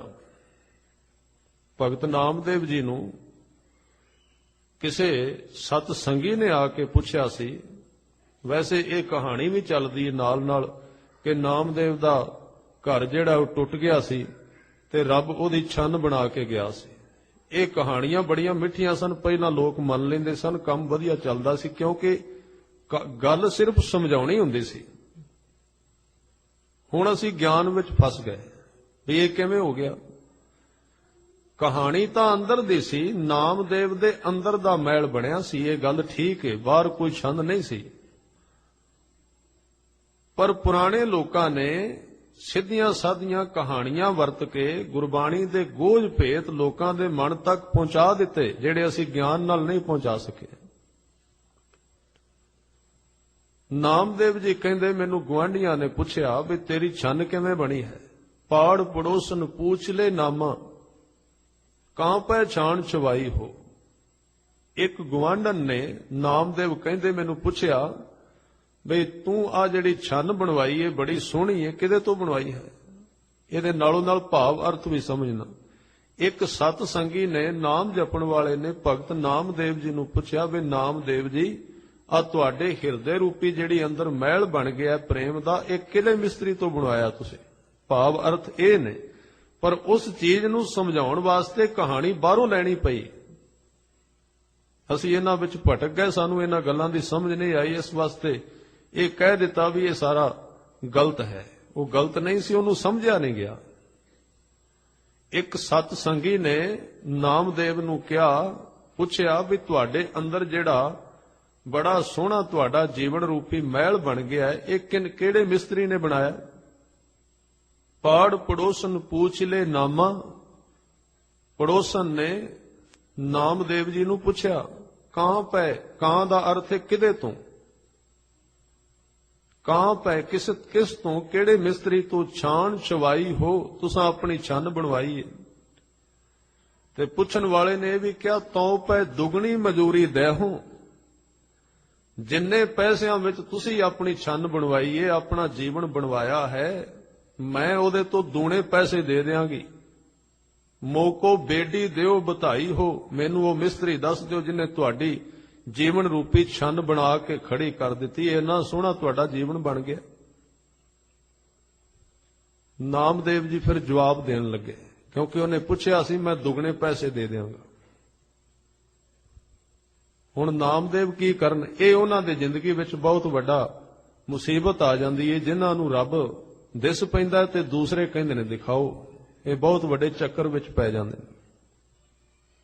ਉਹ ਵਿਚਕਾਰ ਖੜੇ ਹੁੰਦੇ ਨੇ, ਪੁੱਛਣ ਵਾਲੇ ਕਹਿੰਦੇ ਦਿਖਾਓ ਕਿਹੜਾ ਰੱਬ ਹੈ, ਉਹ ਦਿਸਣ ਵਿੱਚ ਆਉਂਦਾ ਨਹੀਂ। ਇਸ ਲਈ ਅੱਗੇ ਰਹਾਉ ਦੀ ਤੁਕ ਹੈ, ਉਹਦੇ ਅੰਦਰ ਨਾਮਦੇਵ ਜੀ ਨੇ ਕਿਹਾ, ਦੇਖ ਬੇਡੀ ਰਹਿਓ ਸਮਾਈ। ਇਹਦੇ ਦੇਖ ਦੇ ਉੱਤੇ ਵਿਸ਼ਰਾਮ ਲੱਗਾ ਹੋਇਆ ਹੈ, ਇੱਥੇ ਵਿਸ਼ਰਾਮ ਲੱਗਦਾ ਹੈ ਉਚਾਰਨ ਦੇ ਅਨੁਸਾਰ। ਇਸ ਦੇਖ ਦੇ ਅਰਥ ਨੇ, ਜਿਨੇ ਪੁੱਛਿਆ ਸੀ ਉਹਨੂੰ ਕਹਿ ਰਹੇ ਨੇ, ਚੰਗੀ ਤਰ੍ਹਾਂ ਵੇਖ। ਪਹਿਲਾਂ ਵੇਖ ਤੇ ਰਿਹਾ ਹੀ ਸੀ, ਉਹਨੂੰ ਕਹਿ ਰਹੇ ਨੇ ਵੀ ਅੱਖ ਖੋਲ ਕੇ ਵੇਖ, ਹੋਰ ਵੇਖ ਇਸ ਵੇਖਣ ਤੋਂ ਬਿਨਾਂ ਜਿਹੜਾ ਤੂੰ ਇਸ ਤਰ੍ਹਾਂ ਵੇਖ ਰਿਹਾ। ਕਿਹਦੇ ਨਾਲ ਵੇਖ? ਉਸ ਅੱਖ ਨਾਲ ਵੇਖ ਜਿਹੜੀ ਅੰਦਰੋਂ ਵਹਿੰਦੀ ਹੈ। ਦੇਖ ਚੰਗੀ ਤਰ੍ਹਾਂ ਵੇਖ। ਕਿਹਦੇ ਨਾਲ ਵੇਖੀਏ ਜੀ? ਦੋਵੇਂ ਅੱਖਾਂ ਖੋਲੀਆਂ ਹੋਈਆਂ ਨੇ, ਅੱਖਾਂ ਵੀ ਠੀਕ ਨੇ, ਪੜ੍ਹ ਲੈਣਾ, ਹੋਰ ਕਿਵੇਂ ਵੇਖੀਏ? ਉਸ ਅੱਖ ਨਾਲ ਵੇਖ ਜਿਹਦੇ ਨਾਲ ਤੈਨੂੰ ਆਪਣੀ ਹੁਣ ਘਰ ਦਿਸ ਰਿਹਾ, ਦੁਕਾਨ ਦਿਸ ਰਹੀ ਹੈ, ਜਿੱਥੇ ਤੂੰ ਕੰਮ ਕਰਨਾ ਉਹ ਮਕਾਨ ਦਿਸ ਰਿਹਾ, ਜਿੱਥੇ ਤੈਨੂੰ ਬੜਾ ਪੁਰਾਣਾ ਦੂਰ ਕਈ ਮੀਲਾਂ ਤੇ ਤੇਰਾ ਘਰ ਦਿਸ ਰਿਹਾ, ਜਿਹੜੀ ਅੱਖ ਦੇ ਨਾਲ ਤੇਰਾ ਧਿਆਨ ਜਿਵੇਂ ਸਾਰੇ ਕੁਝ ਨੂੰ ਦੇਖ ਰਿਹਾ ਹੈ। ਤੂੰ ਪਹਿਲਾਂ ਵੇਖਣ ਵਾਲੀ ਅੱਖ ਪੈਦਾ ਕਰ। ਉਹ ਦਿਸਣ ਦੀ ਗੱਲ ਤਾਂ ਬਾਅਦ ਵਿੱਚ ਹੈ, ਉਹ ਵੇਖਣ ਵਾਲਾ ਸਾਧਨ ਤਾਂ ਚਾਹੀਦਾ। ਇੱਥੇ ਗੁਰੂ ਅਮਰਦਾਸ ਜੀ ਦੀ ਇਸੇ ਬਾਣੀ ਵਿੱਚ ਇੱਕ ਪੌੜੀ ਆਏਗੀ, ਇਹ ਨੇਤਰੋ ਮੇਰਿਓ ਹਰ ਤੁਮ ਮੈਂ ਜੋਤ ਧਰੀ, ਹਰ ਬਿਨ ਅਵਰ ਨਾ ਦੇਖੋ ਕੋਈ। ਵੇਖਣਾ ਤੇ ਇਹਨਾਂ ਅੱਖਾਂ ਨਹੀਂ ਹੈ, ਉਹਨੂੰ ਪ੍ਰਮਾਤਮਾ ਨੂੰ, ਅਕਾਲ ਪੁਰਖ ਨੂੰ ਇਹਨਾਂ ਅੱਖਾਂ ਨੇ ਦੀਦਾਰ ਕਰਨੇ ਨੇ, ਪਰ ਹੁਣ ਉਹ ਨਹੀਂ ਦਿਸ ਰਿਹਾ। ਜਿਹੜੇ ਰੰਗ ਦੀਆਂ ਐਨਕਾਂ ਲੱਗੀਆਂ ਨੇ ਉਸ ਤਰ੍ਹਾਂ ਦੇ ਸੰਸਾਰ ਦਿਸੀ ਜਾਂਦਾ ਹੈ, ਸੰਸਾਰ ਉਸ ਤਰ੍ਹਾਂ ਦਾ ਹੈ ਨਹੀਂ। ਕਾਲੀ ਐਨਕ ਨਾਲ ਕਾਲਾ ਆਕਾਸ਼ ਦਿਸਦਾ ਹੈ, ਨੀਲੀ ਨਾਲ ਨੀਲਾ ਦਿਸਦਾ ਹੈ, ਹਰੀ ਨਾਲ ਹਰਾ ਦਿਸਦਾ ਹੈ। ਹੁਣ ਅਸੀਂ ਆਪਣੀ ਅੱਖਾਂ ਦੇ ਉੱਤੇ ਜਿਹੜੇ ਵਿਚਾਰਾਂ ਦੀਆਂ ਐਨਕਾਂ ਪਾਈਆਂ ਹੋਈਆਂ ਨੇ, ਦਿਸਣਾ ਤੇ ਉਸ ਤਰ੍ਹਾਂ ਹੀ, ਰੱਬ ਥੋੜੀ ਦਿਸੇਗਾ ਇਹਦੇ ਨਾਲ। ਇਸ ਲਈ ਡਾਕਟਰ ਤਾਰਨ ਸਿੰਘ ਹੋਰਾਂ ਨੇ ਇੱਕ ਤੁਕ ਦੇ ਬੜੇ ਪਿਆਰੇ ਅਰਥ ਕੀਤੇ। ਗੁਰੂ ਨਾਨਕ ਸਾਹਿਬ ਜੀ ਦੇ 4 ਅੱਖਰ ਨੇ। ਜਦੋਂ ਸਤਿਗੁਰੂ ਵੇਈ ਵਿੱਚੋਂ ਨਿਕਲ ਕੇ ਸ਼ਮਸ਼ਾਨ ਘਾਟ ਵਿੱਚ ਬੈਠ ਗਏ ਨਾ, ਤੇ ਉਦੋਂ ਲੋਕਾਂ ਨੇ ਗੁਰੂ ਸਾਹਿਬ ਦੇ 4 ਨਾਮ ਰੱਖੇ। ਉਹ ਕਿਹੜੇ ਕਿਹੜੇ ਸਨ? ਕੋਈ ਅੱਖ ਹੈ ਭੂਤਨਾ, ਥੋੜਿਆਂ ਜਿਹਾ ਨੇ ਕਿਹਾ ਭੂਤਨਾ ਹੈ, ਇਹ ਗੁਰੂ ਸਾਹਿਬ ਕਹਿ ਰਹੇ ਨੇ। ਕੋ ਕਹੇ ਬਿਤਾਲਾ, ਕਈਆਂ ਨੇ ਕਿਹਾ ਬਿਤਾਲਾ ਹੈ। ਕੋਈ ਅੱਖ ਹੈ ਆਦਮੀ, ਕਈਆਂ ਨੇ ਆਖਿਆ ਨਹੀਂ ਬੰਦਾ ਹੈ, ਆਦਮੀ ਹੈ। ਨਾਨਕ ਵਿਚਾਰਾ, ਤੇ ਕਈਆਂ ਨੇ ਕਿਹਾ ਵਿਚਾਰਾ ਹੈ। ਇਹ 4 ਨਾਂ ਰੱਖੇ ਲੋਕਾਂ ਨੇ। ਉਹ ਕਹਿੰਦੇ ਨੇ ਕਿਉਂ ਰੱਖੇ? ਗੁਰੂ ਨਾਨਕ ਤੇ ਗੁਰੂ ਨਾਨਕ ਹੀ ਸਨ, ਉਹ ਵਿਚਾਰੇ ਨਹੀਂ ਸਨ। ਨਾ ਉਹ ਭੂਤਨੇ ਸਨ, ਨਾ ਉਹ ਬੇਤਾਲੇ ਸਨ। ਬੇਤਾਲਦਾਰ ਤੇ ਜਿਹਦਾ ਜੀਵਨ ਬੇਤਾਲਾ ਹੋਵੇ, ਤਾਲ ਤੋਂ ਬਾਹਰ ਹੋਵੇ। ਨਾ ਉਹ ਆਦਮੀ ਸਨ, ਤੇ ਕਈਆਂ ਨੇ ਕਿਹਾ ਸੀ ਵਿਚਾਰਾ ਹੈ। ਵਿਚਾਰੇ ਦਾ ਅਰਥ ਹੁੰਦਾ ਹੈ ਵੀ ਦੁਕਾਨ ਕੀਤੀ ਸੀ, ਉਹਦੇ ਵਿੱਚੋਂ ਘਾਟਾ ਪੈ ਗਿਆ ਵਿਚਾਰੇ ਨੂੰ, ਤਾਂ ਕਰਕੇ ਇਸ ਤਰ੍ਹਾਂ ਹੋ ਗਿਆ ਹੈ। ਕਈਆਂ ਨੇ ਇਹ ਵੀ ਕਿਹਾ ਸੀ ਵਿਚਾਰਾ ਹੈ, ਗਰੀਬ ਹੋ ਗਿਆ ਹੈ। ਇਹ 4 ਨਾਮ ਵਰਤੇ ਗੁਰੂ ਸਾਹਿਬ। ਉਹ ਕਹਿੰਦੇ ਨੇ ਮੈਂ ਚੰਗੀ ਤਰ੍ਹਾਂ ਵੇਖਿਆ ਵੀ ਇਹ ਗੱਲ ਕੀ ਬਣੀ, ਜਗਤ ਦੇ ਸੁਆਮੀ ਨੂੰ ਇਹ ਨਾਮ ਵਰਤੇ ਗਏ। ਉਹ ਕਹਿੰਦਾ ਪਰ ਨਹੀਂ, ਮੇਰੀ ਗੱਲ ਸਮਝ ਵਿੱਚ ਆ ਗਈ ਬਾਅਦ ਵਿੱਚ। ਕੀ ਸਮਝ ਵਿੱਚ ਆਇਆ? ਕਹਿਣ ਲੱਗੇ ਜਿਹੜੇ ਆਪ ਭੂਤਨੇ ਸਨ, ਉਹਨਾਂ ਨੂੰ ਗੁਰੂ ਵੀ ਭੂਤਨੇ ਦਿਸਿਆ। ਗੱਲ ਤੇ ਆਪਣੀ ਹੈ, ਜਿਵੇਂ ਬੰਦਾ ਦੇਖ ਰਿਹਾ ਹੈ। ਜੋ ਕੁਝ ਅਸੀਂ ਆ, ਗੁਰੂ ਉਸ ਤਰ੍ਹਾਂ ਦਾ ਹੀ ਦਿਸੇਗਾ। ਗੁਰੂ ਗੁਰੂ ਹੀ ਹੈ ਸਿਰਫ, ਪਰ ਦਿਸੇਗਾ ਉਸ ਤਰ੍ਹਾਂ ਹੀ ਜੋ ਕੁਝ ਅਸੀਂ ਆ। ਜਿਹੜੇ ਖੁਦ ਭੂਤਨੇ ਨੇ, ਉਹਨਾਂ ਨੂੰ ਗੁਰੂ ਵੀ ਤੇ ਭੂਤਨੇ ਦਿਸੇਗਾ। ਇਸ ਲਈ ਕਿਹਾ ਕੋਈ ਅੱਖ ਹੈ ਭੂਤਨਾ। ਜਿਹੜੇ ਖੁਦ ਬੇਤਾਲੇ ਸਨ, ਉਹਨਾਂ ਨੂੰ ਗੁਰੂ ਬੇਤਾਲਾ ਦਿਸਿਆ। ਤੇ ਜਿਹੜੇ ਵਿਚਾਰੇ ਆਮ ਬੰਦੇ ਸਨ, ਸਿੱਧੇ ਸਾਦੇ ਆਦਮੀ, ਉਹਨਾਂ ਨੇ ਕਿਹਾ ਸਾਡੇ ਵਰਗਾ ਬੰਦਾ ਹੀ ਤਾਂ ਹੈ, ਹੋਰ ਕੀ ਹੈ। ਤੇ ਜਿਨ੍ਹਾਂ ਦੇ ਪੱਲੇ ਕੱਖ ਨਹੀਂ ਸੀ, ਘਾਟਾ ਪਿਆ ਹੋਣਾ ਕਿਤੇ, ਉਹਨਾਂ ਨੇ ਕਿਹਾ ਵਿਚਾਰਾ ਸਾਡੇ ਵਾਂਗੂ ਇਹ ਵੀ ਘਾਟਾ ਖਾ ਬੈਠਾ ਮੋਦੀਖਾਨੇ ਵਿੱਚੋਂ, ਇਸ ਕਰਕੇ ਸ਼ਮਸ਼ਾਨ ਘਾਟ ਵਿੱਚ ਚਲਾ ਗਿਆ। ਬਈ ਸ਼ਮਸ਼ਾਨ ਘਾਟ ਵਿੱਚ ਪੈਸੇ ਲੈਣ ਵਾਲੇ ਨਾ ਆਉਣਗੇ ਡਰਦੇ, ਤਾਂ ਚਲਾ ਗਿਆ ਹੈ। ਆਪਣੀ ਹੀ ਵਿਆਖਿਆ ਅਸੀਂ ਬਾਹਰ ਕਰਨੇ, ਹੋਰ ਕੋਈ ਨਹੀਂ। ਇਸ ਲਈ ਧਰਮ ਦੀ ਵਿਆਖਿਆ ਇਸ ਧਰਤੀ ਤੇ ਬੜੀ ਘੱਟ ਹੁੰਦੀ ਹੈ। ਧਰਮ ਦੀ ਵਿਆਖਿਆ ਨਹੀਂ ਹੁੰਦੀ। ਕਿਉਂ? ਧਰਮ ਦੀ ਵਿਆਖਿਆ ਉਹਨਾਂ ਚਿਰ ਨਹੀਂ ਹੋ ਸਕਦੀ ਜਿੰਨਾ ਚਿਰ ਕੋਈ ਮਨੁੱਖ ਧਰਮੀ ਨਹੀਂ ਬਣਦਾ। ਉਹਨੂੰ ਪੜ੍ਹ ਕੇ ਉਹਦੀ ਵਿਆਖਿਆ ਨਹੀਂ ਹੋ ਸਕਦੀ ਜਿੰਨਾ ਚਿਰ ਉਹ ਮਨੁੱਖ ਖੁਦ ਉਸ ਸੇਕ ਦੇ ਵਿੱਚੋਂ ਨਹੀਂ ਨਿਕਲਦਾ। ਉਤਨਾ ਚਿਰ ਕਿਵੇਂ ਹੋ ਸਕੇ? ਇਸ ਲਈ ਜਿਵੇਂ ਦੀ ਸਾਡੀ ਅੱਖ, ਤੇ ਨਾਮਦੇਵ ਜੀ ਨੂੰ ਜਦੋਂ ਉਹਨੇ ਕਿਹਾ ਵੀ ਜਿਹਨੇ ਤੁਹਾਡੀ ਛੰਨ ਬਣਾਈ ਹੈ, ਮੈਂ ਦੁੱਗਣੀ ਤੁਹਾਨੂੰ ਮਜ਼ਦੂਰੀ ਦਿਆਂਗਾ, ਮੈਨੂੰ ਦਿਖਾਓ ਕਿੱਥੇ ਹੈ। ਤੇ ਨਾਮਦੇਵ ਵਿਚਾਰੇ ਕਹਿੰਦੇ ਨੇ ਭਾਈ ਦੇਖ, ਆ ਸਾਹਮਣੇ ਵੇਖ ਲੈ, ਹੁਣ ਮੈਨੂੰ ਦਿਸਦਾ, ਹੁਣ ਤੂੰ ਵੇਖ, ਤੇਰਾ ਕੰਮ ਹੈ, ਅੱਖ ਤੂੰ ਲਿਆਉਣੀ ਹੈ। ਮੈਨੂੰ ਤਾਂ ਦਿਸ ਰਿਹਾ ਹੈ, ਮੈਂ ਤੇ ਇਹੀ ਕਹਿ ਸਕਣਾ ਸਾਹਮਣੇ ਹੈ, ਵੇਖਣਾ ਤੂੰ ਹੈ। ਦੇਖ ਕਿੱਥੇ ਹੈ? ਬੇਡੀ ਰਹਿਓ ਸਮਾਈ। ਆ ਮਿਸਤਰੀ ਸਾਰਿਆਂ ਦੇ ਵਿੱਚ ਸਮਾਇਆ ਹੋਇਆ, ਲੁਕਿਆ ਹੋਇਆ ਸਾਰਿਆਂ 'ਚ। ਇਹ ਤੂੰ ਵੇਖ ਲੈ, ਤੇਰੇ ਵਿੱਚ ਸਮਰੱਥਾ ਹੈ, ਪ੍ਰਗਟ ਕਰ ਲੈ ਇਸ ਨੂੰ। ਦੇਖ ਬੇਡੀ ਰਹਿਓ ਸਮਾਈ, ਸਾਰਿਆਂ ਥਾਵਾਂ ਤੇ ਸਮਾਇਆ, ਜੇ ਤੂੰ ਛੰਨ ਬਣਾਉਣੀ ਹੈ। ਫਿਰ ਉਹਨੇ ਕਿਹਾ ਸੀ ਮੈਂ ਤੌ ਪੈ ਦੁਗਣੀ ਮਜ਼ਦੂਰੀ ਦੇਹੂੰ, ਮੈਂ ਦੂਣੇ ਪੈਸੇ ਦੇ ਦਿਆਂਗਾ। ਤੇ ਨਾਮਦੇਵ ਜੀ ਨੇ ਕਿਹਾ ਕਿ ਜੇ ਤੂੰ ਮਜ਼ਦੂਰੀ ਦੀ ਗੱਲ ਕਰਨਾ ਹੈ ਨਾ, ਤੇਰੀ ਜੇਬ ਭਰੀ ਹੋਈ ਹੈ, ਤੇ ਮੇਰੀ ਗੱਲ ਧਿਆਨ ਨਾਲ ਸੁਣ ਲੈ। ਜਿਨੇ ਮੇਰੀ ਛੰਨ ਬਣਾਈ ਉਹ ਕਾਹਦੀ ਮਜ਼ਦੂਰੀ ਮੰਗਦਾ ਹੈ? ਬੇਡੀ ਪ੍ਰੀਤ ਮਜ਼ਦੂਰੀ ਮੰਗਦਾ ਹੈ। ਉਹ ਜਿਹੜਾ ਮਿਸਤਰੀ ਹੈ ਉਹ ਪ੍ਰੇਮ ਦੀ ਮਜ਼ਦੂਰੀ ਮੰਗਦਾ ਹੈ। ਮੈਂ ਕਰਮ ਕਾਂਡ ਦੀ ਗੱਲ ਕਰ ਰਿਹਾ ਸਾਂ। ਕਰਮੀ ਸਹਿਜ ਨਾ ਉਪਜਾਏ, ਰਹੇ ਕਰਮ ਕਮਾਏ।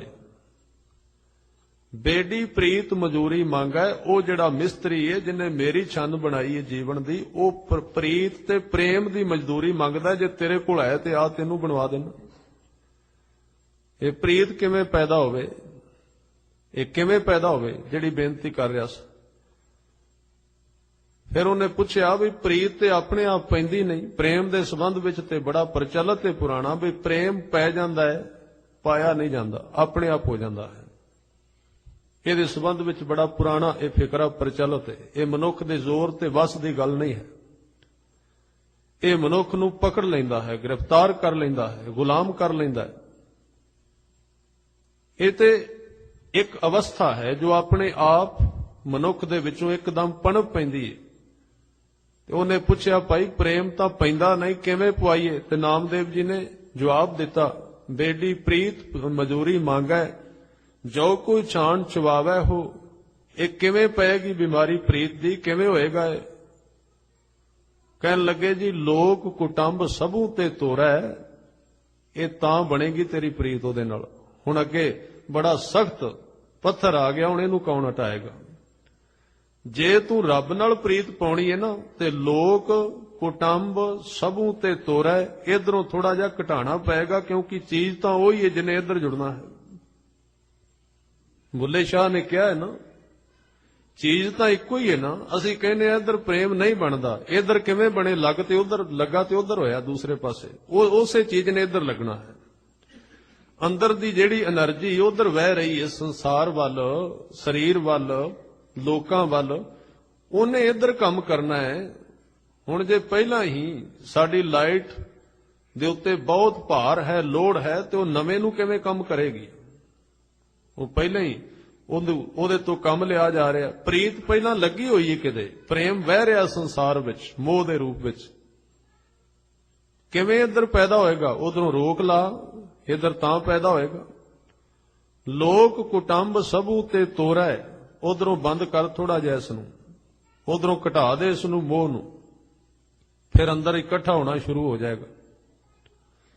ਬੁੱਲੇ ਸ਼ਾਹ ਨੇ ਤਾਂ ਹੀ ਕਿਹਾ ਸੀ, ਉਹਨਾਂ ਨੂੰ ਵੀ ਕਿਸੇ ਪੁੱਛ ਲਿਆ, ਨਾਮਦੇਵ ਨੂੰ ਜਿਵੇਂ ਪੁੱਛਿਆ ਰੱਬ ਨੂੰ ਕਿਵੇਂ ਮਿਲਿਆ ਜਾਂਦਾ ਹੈ, ਗੱਲਾਂ ਦੋ ਹੀ ਕਹਿ ਦਿੱਤੀਆਂ।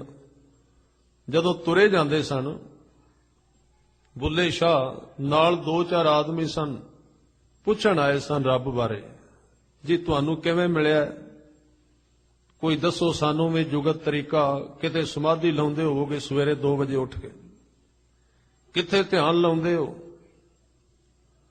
ਔਰ ਇਹ ਜਿਆਦਾ ਲੰਬੀ ਖੋਜ ਕਰਨ ਵਾਲਿਆਂ ਨੇ ਨਕਲੀ ਲੋਕ ਪੈਦਾ ਕਰ ਦਿੱਤੇ, ਜਿਹੜੇ ਜਿਆਦਾ ਕਾਲੇ ਲੋਕ ਨੇ ਧਰਮ ਵਿੱਚ, ਉਹਨਾਂ ਦਾ ਬਿਜ਼ਨਸ ਚੱਲਿਆ।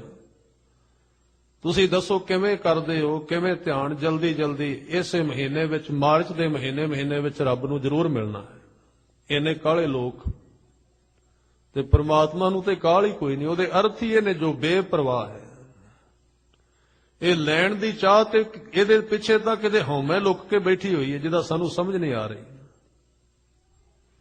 ਭਗਤ ਦੇ ਤੇ ਅਰਥ ਹੀ ਇਹ ਨੇ ਜੋ ਚਾਹੁੰਦਾ ਹੀ ਕੁਝ ਨਹੀਂ, ਸਿਰਫ ਉਹ ਆਪਣਾ ਆਪ ਉਹਦੇ ਵਿੱਚ ਡੋਬਣਾ ਚਾਹੁੰਦਾ, ਲੀਨ ਕਰਨਾ ਚਾਹੁੰਦਾ ਹੈ। ਉਹ ਪ੍ਰਾਪਤੀ ਕੁਝ ਨਹੀਂ ਚਾਹੁੰਦਾ।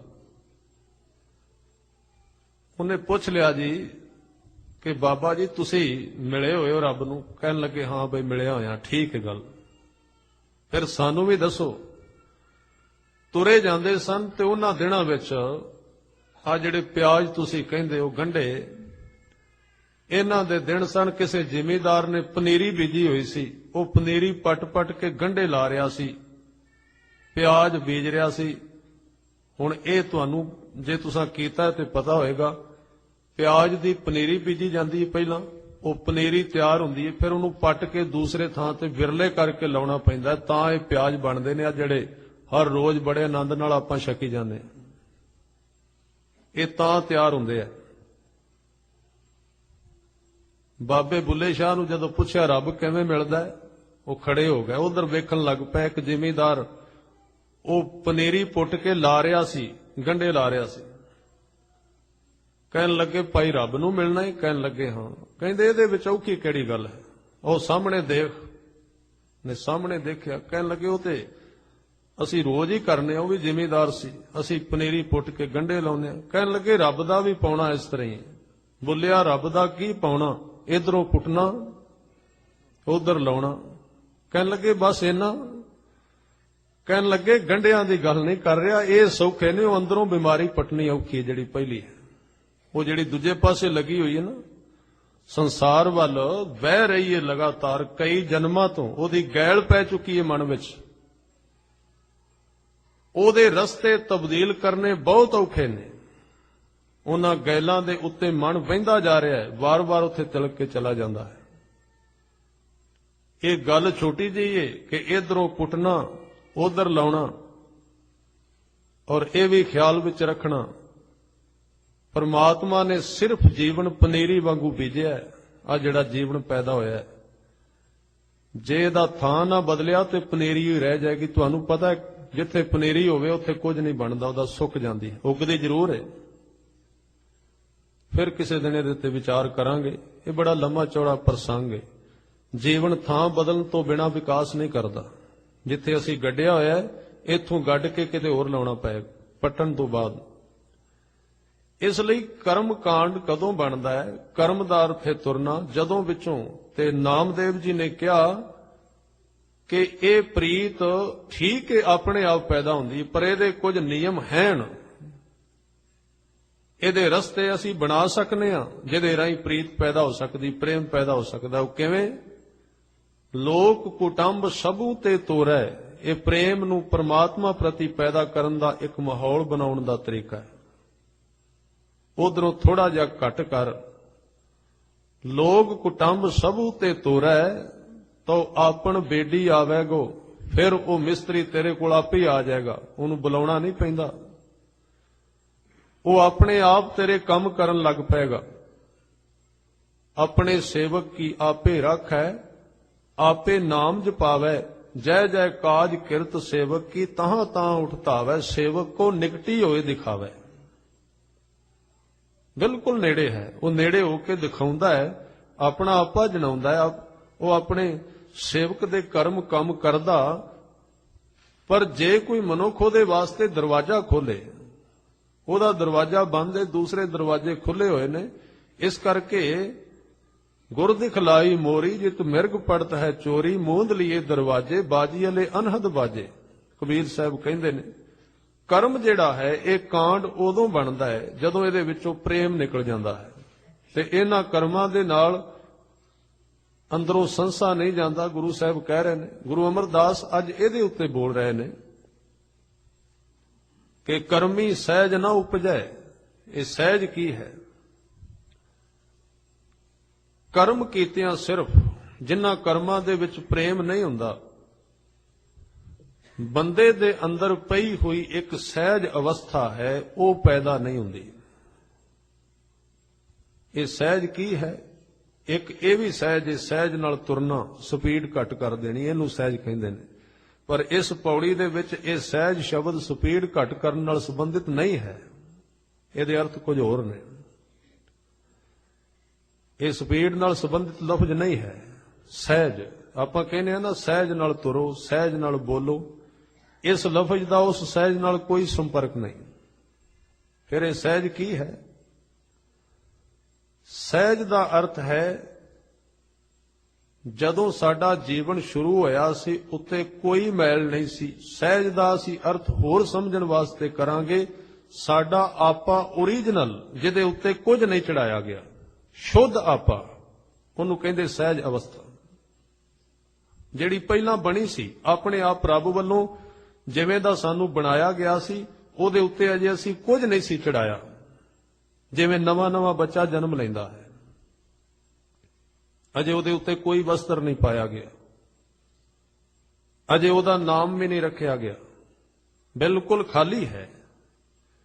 ਸਾਡੀ ਆਤਮਾ ਦੀ ਉਹ ਅਵਸਥਾ ਜਿਹਦੇ ਉੱਤੇ ਅਜੇ ਨਾ ਕਾਮ ਪਹਿਨਾਇਆ ਗਿਆ, ਨਾ ਕ੍ਰੋਧ, ਨਾ ਲੋਭ, ਨਾ ਮੋਹ, ਨਾ ਈਰਖਾ, ਨਾ ਨਿੰਦਿਆ, ਨਾ ਹੰਕਾਰ, ਬਿਲਕੁਲ ਨਗਨ ਆਤਮਾ ਜਿਹਦੇ ਉੱਤੇ ਕੁਝ ਨਹੀਂ ਪਾਇਆ ਗਿਆ, ਉਹ ਹੈ ਜੀਵਨ ਦੀ ਸਹਿਜ ਅਵਸਥਾ, ਆਪਣੇ ਆਪ ਬਣੀ ਹੋਈ ਅਵਸਥਾ, ਓਰੀਜਨਲ ਅਵਸਥਾ, ਜਿਹਦੇ ਵਿੱਚ ਮਿਲਾਵਟ ਨਹੀਂ ਕੀਤੀ ਗਈ।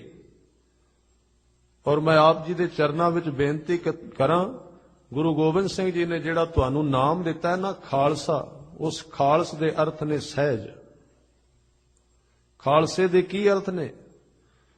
ਖਾਲਸੇ ਦੇ ਅਰਥ ਨੇ ਮਨੁੱਖ ਦਾ ਉਹ ਜੀਵਨ ਜਿਹਦੇ ਵਿੱਚ ਨਾ ਕੁਝ ਪਾਇਆ ਜਾਏ ਤੇ ਨਾ ਵਿੱਚੋਂ ਕੁਝ ਕੱਟਿਆ ਜਾਏ, ਪਰਮਾਤਮਾ ਵੱਲੋਂ ਪੈਦਾ ਕੀਤੀ ਹੋਈ ਅਵਸਥਾ। ਖਾਲਸੇ ਦੇ ਕੀ ਅਰਥ ਨੇ? ਖਾਲਸਾ ਕੋਈ ਮਜ਼ਹਬ ਨਹੀਂ ਹੈ।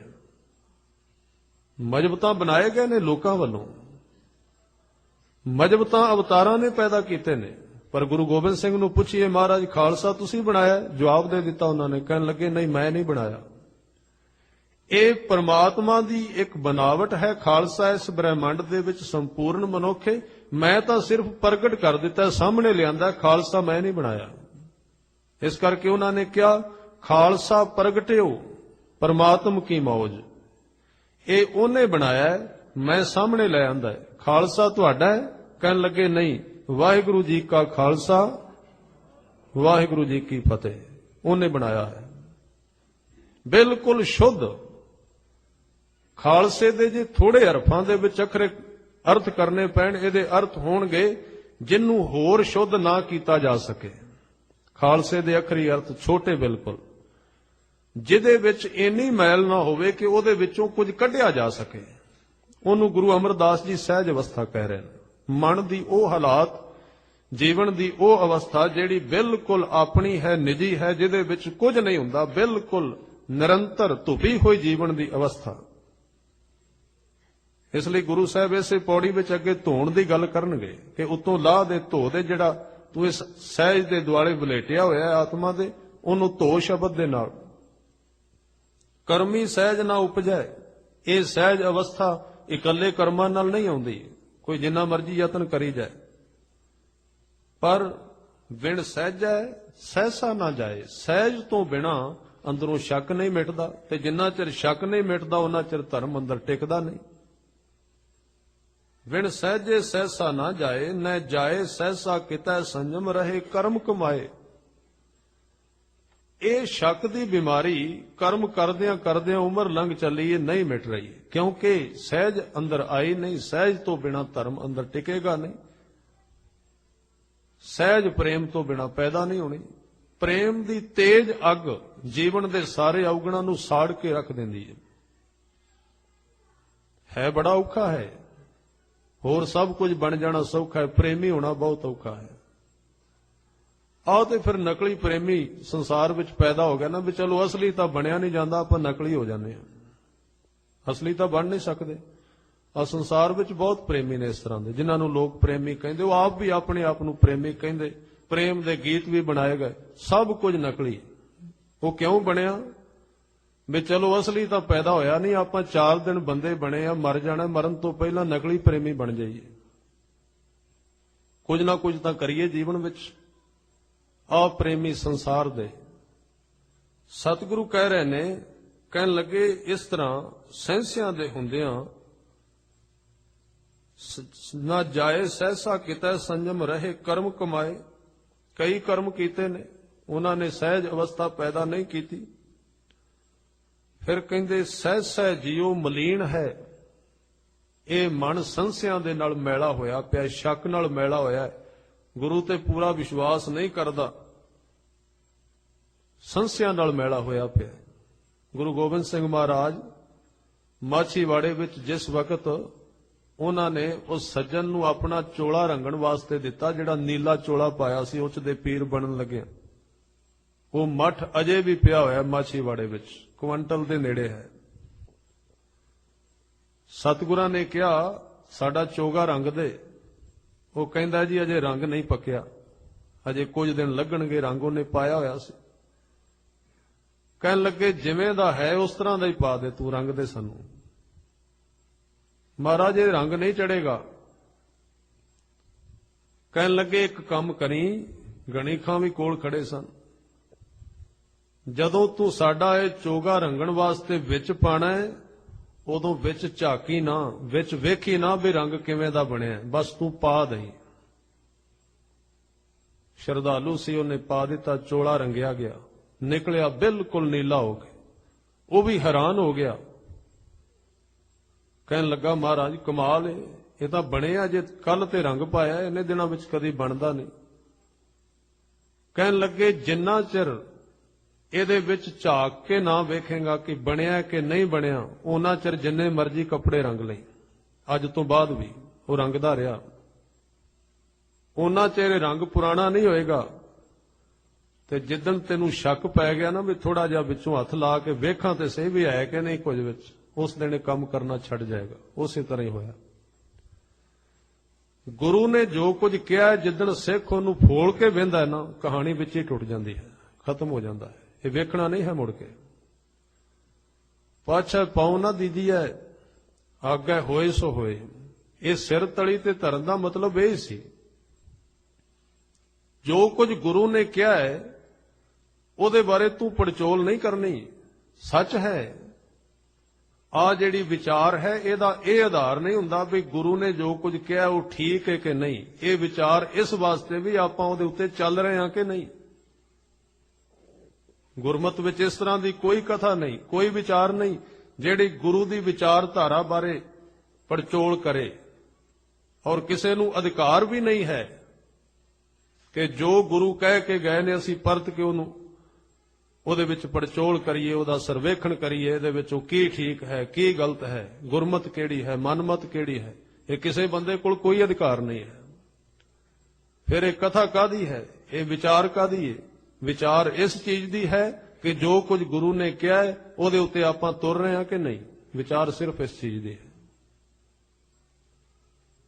ਇਸ ਲਈ ਸ਼ੱਕ ਜਿਹੜਾ ਹੈ ਉਹ ਜੀਵਨ ਨੂੰ ਜੁੜਨ ਨਹੀਂ ਦਿੰਦਾ। ਸਤਿਗੁਰੂ ਕਹਿ ਰਹੇ ਨੇ, ਸਹਿਸੈ ਜਿਉ ਮਲੀਨ ਹੈ ਕਿਤ ਸੰਜਮ ਧੋਤਾ ਜਾਏ। ਮਹਾਰਾਜ ਇਹ ਸਹਿਸੇ ਕਿਵੇਂ ਲੈਣ? ਤੇ ਫਿਰ ਸਤਿਗੁਰਾਂ ਨੇ ਕਿਹਾ, ਕਹਿਣ ਲੱਗੇ ਮਨ ਧੋਵੋ ਸ਼ਬਦ ਲਾਗੋ, ਹਰ ਸਿਉ ਰਹੋ ਚਿਤ ਲਾਏ। ਇਹ ਤਿੰਨ ਕੰਮ ਕਰ, ਆਪਣਾ ਮਨ ਸ਼ਬਦ ਵਿੱਚ ਲਾ ਤੇ ਨਾਲ ਚੇਤਾ ਵੀ ਲਾ, ਨਾਲ ਭਾਵਨਾ ਰੱਖ ਵਿੱਚ, ਸ਼ਰਧਾ ਪੈਦਾ ਕਰ। ਇਹ ਸ਼ਬਦ ਸਹਿਜੇ ਸਹਿਜੇ ਤੇਰੇ ਮਨ ਨੂੰ ਧੋਏਗਾ। ਔਰ ਗੁਰੂ ਸਾਹਿਬ ਨੇ ਜਿੱਥੇ ਕਿਹਾ ਹੈ ਕਿ ਭਰੀਐ ਹੱਥ ਪੈਰ ਤਨ ਦੇ, ਉਹ ਹੱਥਾਂ ਪੈਰਾਂ ਦੀ ਮਿੱਟੀ ਤਾਂ ਲਏਗੀ ਜੇ ਪਾਣੀ ਉਹਦੇ ਨਾਲ ਲੱਗੇਗਾ। ਤੇ ਪਾਣੀ ਨਾਲੋਂ ਵਹਿੰਦਾ ਰਹੇ, ਹੱਥ ਵੱਖਰੇ ਰਹਿਣ, ਸਾਰੀ ਉਮਰ ਹੀ ਚੱਲੀ ਜਾਏਗਾ। ਸ਼ਬਦ ਮੈਲ ਤਾਂ ਲਏਗਾ, ਸ਼ਬਦ ਮਨ ਦੇ ਵਿੱਚ ਜਾਏਗਾ, ਮਨ ਸ਼ਬਦ ਦੇ ਵਿੱਚ ਜਾਏਗਾ, ਬੋਲਿਆਂ ਕੋਲ ਕੋਲ ਰਹੀ ਜਾਏਗਾ, ਵਿੱਚ ਨਹੀਂ ਜਾਏਗਾ। ਬੋਲਣ ਨਾਲ ਵਿੱਚ ਲੈ ਕੇ ਜਾਣਾ, ਬੋਲਣਾ ਸਿਰਫ ਤਾਂ ਹੈ। ਇਸ ਲਈ ਮਨ ਧੋਵੋ ਸ਼ਬਦ ਲਾਗੋ, ਹਰ ਸਿਉ ਰਹੋ ਚਿਤ ਲਾਏ। ਕਹਿ ਨਾਨਕ ਗੁਰ ਪ੍ਰਸਾਦੀ ਸਹਿਜ ਉਪਜੈ। ਪਰ ਇਹ ਸਾਰੀ ਕਾਰਵਾਈ ਜਿਹੜੀ ਉੱਤੇ ਲਿਖੀ ਏ, ਸ਼ਬਦ ਦੁਆਰਾ ਮੈਲ ਲਾਉਣੀ, ਗੁਰੂ ਸਾਹਿਬ ਨੇ ਅਖੀਰ ਤੇ ਗੁਰਮਤਿ ਦਾ ਸਿਧਾਂਤ ਕਿਹਾ। ਮਨੁੱਖ ਆਪਣੇ ਹੰਕਾਰ ਦੇ ਵਸ ਹੋ ਕੇ ਨਾ ਕਰੇ। ਇਹ ਸਭ ਕੁਝ ਕਰਕੇ ਫਿਰ ਵੀ ਕਹਿ ਨਾਨਕ ਗੁਰ ਪ੍ਰਸਾਦੀ, ਗੁਰੂ ਦੀ ਕਿਰਪਾ ਨਾਲ ਸਹਿਜ ਉਪਜੈ। ਇਹ ਸਹਿਸਾ ਇਹ ਵਜਾਏ। ਇਸ ਪੌੜੀ ਦੇ ਵਿੱਚ ਧੰਨ ਗੁਰੂ ਅਮਰਦਾਸ ਜੀ ਨੇ ਮਨੁੱਖ ਦੇ ਮਨ ਦੀ ਸ਼ੰਕਿਆ ਨਾਲ ਭਰੀ ਬਿਰਤੀ ਨੂੰ ਉਜਾਗਰ ਕਰਕੇ ਉਹਨੂੰ ਸ਼ਬਦ ਦੁਆਰਾ ਇਸ 18ਵੀਂ ਪੌੜੀ ਦੇ ਵਿੱਚ ਉਹਨੂੰ ਸੁਧਾਰਨ ਔਰ ਸਹਿਜ ਅਵਸਥਾ ਦੇ ਵਿਚਾਰ ਸੱਚੇ ਪਾਤਸ਼ਾਹ ਗੁਰੂ ਅਮਰਦਾਸ ਜੀ ਨੇ ਕਹੇ ਨੇ। ਭਾਈ ਸਾਹਿਬ ਆਪ ਜੀ ਨੂੰ ਹੁਣ ਅਗਲਾ ਪ੍ਰੋਗਰਾਮ ਦੱਸਣਗੇ। ਇੰਨੀਆਂ ਬੇਨਤੀਆਂ ਆਪ ਜੀ ਨੇ ਪ੍ਰਵਾਨ ਕਰਨੀਆਂ। ਸਾਰੀਆਂ ਸੰਗਤਾਂ ਦਾ ਬਹੁਤ ਧੰਨਵਾਦ ਜਿਨ੍ਹਾਂ ਨੇ ਬੜੇ ਪਿਆਰ ਸਹਿਤ ਵਿਚਾਰ ਸਰਵਣ ਕੀਤੀ ਹੈ। ਹੋਈਆਂ ਭੁੱਲਾਂ ਚੁੱਕਾਂ ਦੀ ਖਿਮਾ ਕਰਨੀ। ਫਤਿਹ ਦੀ ਸਾਂਝ ਕਰੋ। ਵਾਹਿਗੁਰੂ ਜੀ ਕਾ ਖਾਲਸਾ, ਵਾਹਿਗੁਰੂ ਜੀ ਕੀ ਫਤਿਹ।